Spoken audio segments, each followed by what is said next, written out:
Hey, what's up everyone? Just want to share a new video about replacing the light bulb on an LS400 1996. Now this is probably similar for any of those models that run in that 96 to 2000 era. Let's get started. There's the little indicator telling me I have one of my lights are out, and so I checked them all and it was the front low high beam. But I noticed my light was out because there was an indicator in the dashboard that showed the light, one of my lights, and so I checked it and you can see my low high beam, which is on the left inside right here, is not working. So I went and bought a bulb at Walmart for about 12 bucks and I'm gonna replace it. First we're gonna pop the hood.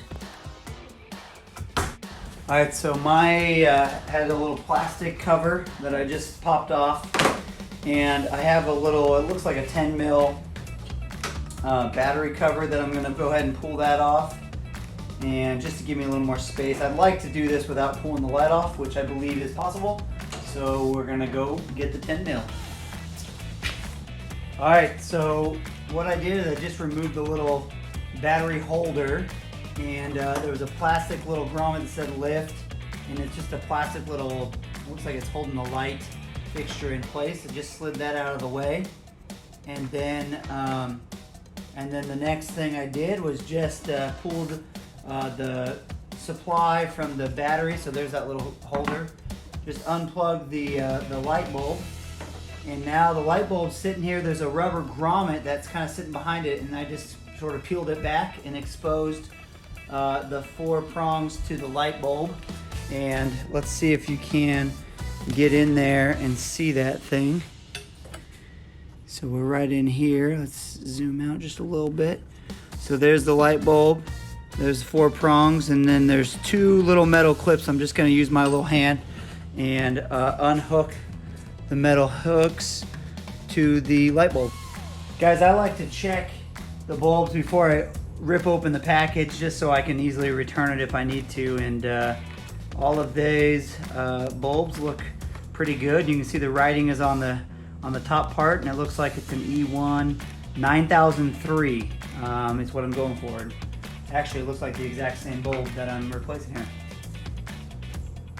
All right, so the light bulb came out with there's 3 little prongs. The top prong's on top, and then it's got these 3 flanges here that just go right into the bulb socket. So I'm gonna go ahead and orient that so it goes back in the bulb socket, and then I'm gonna push that little clamp holder down and just snap it underneath. That was it.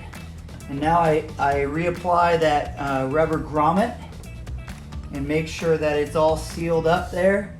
Grab my plastic, this just holds the rubber grommet in place, so I make sure that that's intact, and snap that shut, and then hook this new light bulb up to the battery, a little power connector. Gotta make sure you get it in the right way, right? And push that down and snug, and that feels good. You just connect this little battery clamp back up. I guess I should probably go test it right before I totally install everything. You guys don't do that, do you? Where you just like trust that you think you know what you're doing, so you're just gonna rehook everything back up. I'm at least gonna do this because it literally only took a moment to install this thing back up, and we should be hopefully done here in I would say less than 10 minutes to do this job. This is again a 96. So let's go ahead and check our lights out. Now you can see we got one over here and one over here. So that's it. All right. Well, that was it. About 10-minute job, $12 part, and we've replaced the low beam light bulb in my LS400. So yeah, hope you guys found this useful, and I highly recommend it. It wasn't that difficult of a job. Again, only about 10 minutes, get my hands a little bit dirty, and we're ready to rock and roll with the new light bulb. And subscribe for more tips like this. Take care.